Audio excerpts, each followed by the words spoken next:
Let me tell y'all happy Mother's Day. Mothers, certainly thankful for every one of you. Thankful for all the Lord is doing and thankful for all He does for us. Does anybody have anything you'd like to say or add before we begin? And what I think the Lord wants to give us at the end of the service, we do want to recognize our mothers. So anybody have any song or anything before we begin? What I think the Lord wants to bring to us this morning through this ministry. John has given us a good word. Anyone? Well, you can be turning to 2 Chronicles chapter 20, verse 14 is where we begin. But you know, many are here today and they really just don't feel it. Feel like maybe pushing themselves forward. They don't. They don't feel like, the excitement. They just don't have the feeling of it. And God clearly tells us it's not about feeling.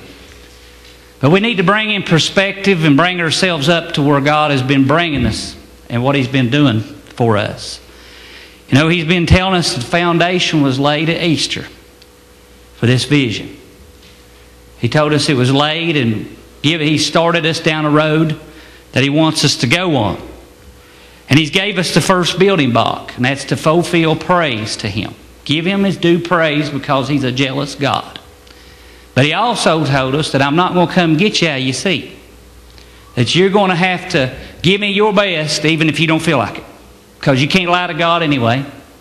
He knows that you really don't feel like it or whatever. And even today if people get saved, if you really don't have an excitement in it, you can't lie to God. He knows that you're not there. But you still need to try to give the best praise that you can to God and let Him continue to help you. But this is the first building block that He has for us. And this is what He's asking of us to do. And we need to understand that He's desiring His due praise. And especially in church services, He wants us to give Him His due praise. That we should be lifting our hands and standing to praise to Him and uplifting Him, even if we don't feel like it. It's nothing to do with feeling. And this is what He's encouraging us and telling us. And I keep telling you, He's not going to come get you out of your seat. He's not going to come forth. And I really believe that with all my heart. He's not going to come drag us forth to praise Him. He wants us to give Him praise in all that we do and everything. And especially when we come into His house. And then we can start seeing the visions and the promises of things that God has promised to this church to be fulfilled. We got to lay the first block before we can get to the next block. But we got to get this first block laid and get ourselves out of that position. And as we said, the potter's working upon us. That's the last service we gave. Clay, potter's working, and we're feeling the pressure, many of us, of His thumbs working upon us. We're feeling that pressure. That we're going to have to come out of our comfort zone. And we're feeling the pressure of these situations around about us. And He's trying to pull us out of that comfort zone and mold us into vessels of honor. And we're feeling that pressure. And that's probably why many of you just don't feel like it. You don't feel those things because you're looking at the situations or you're feeling the pressure of God's hands molding you into what He wants to mold us into. And we need to recognize that. But I know that there's many enemies. As we said, it may be pains, it may be problems, it may be situations around you. But we got to recognize, the Hebrew children learned through David, they learned how to praise. They learned how to really sing praises. The Bible even says that David danced with all his might before the Lord. And even his wife, or I believe it was his wife, one of them made great fun of him. It was laughing at him for dancing with all of his might before the Lord. And I think many times we may be concerned about what people think about us if we came up here and danced with all of our might before the Lord. Or if we move forward. But we're going to have to push ourselves out of our comfort zone of sitting back or whatever our problems, situations are, and move into praise.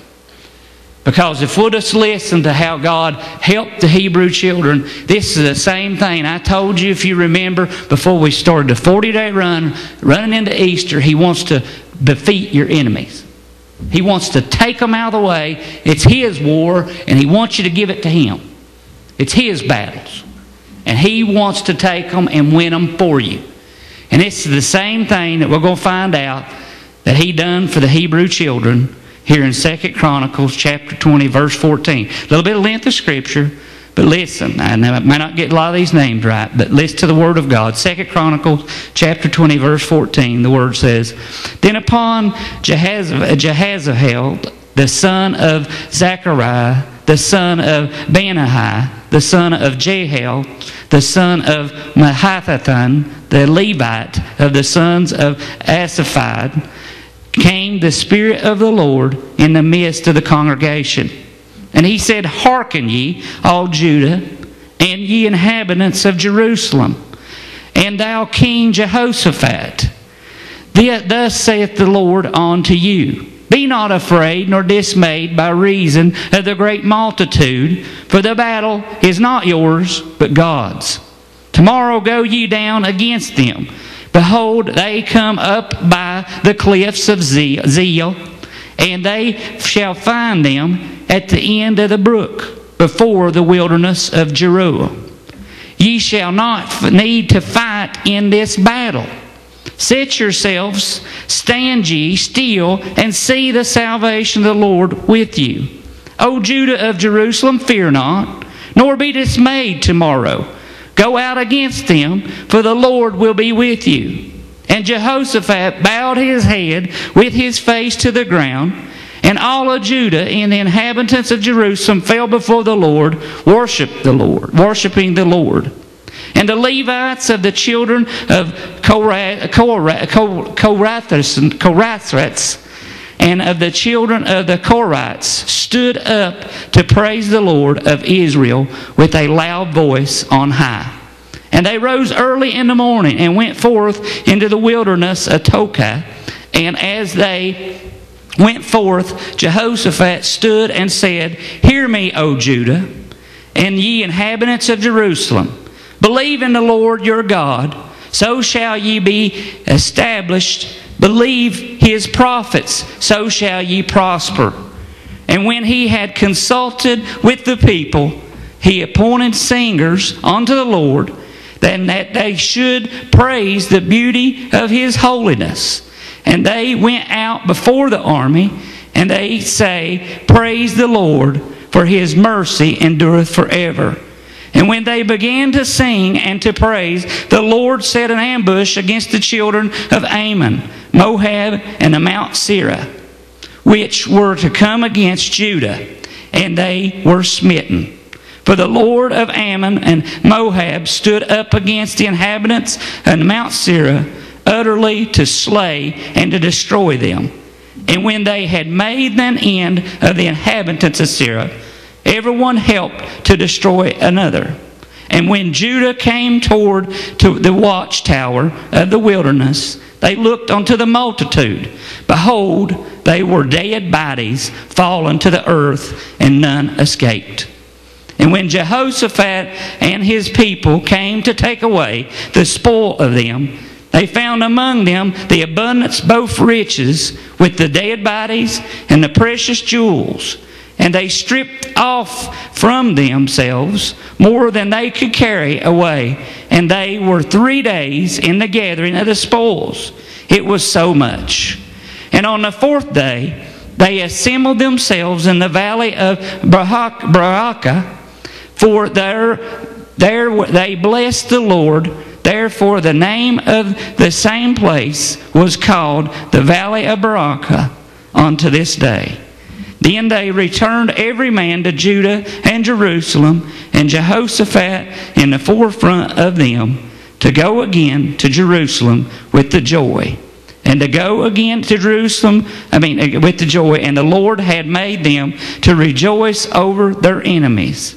And they came to Jerusalem with the psalteries and harps and trumpets unto the house of the Lord. And the fear of God was on all the kingdom of those countries when they had heard that the Lord fought against the enemies of Israel. So the realm of Jehoshaphat was quiet, for his God gave him rest round about. We're in the same predicament, people. The enemies, there's many of them around about many of you. Some are big, some are many, some are around about us. And we're in the same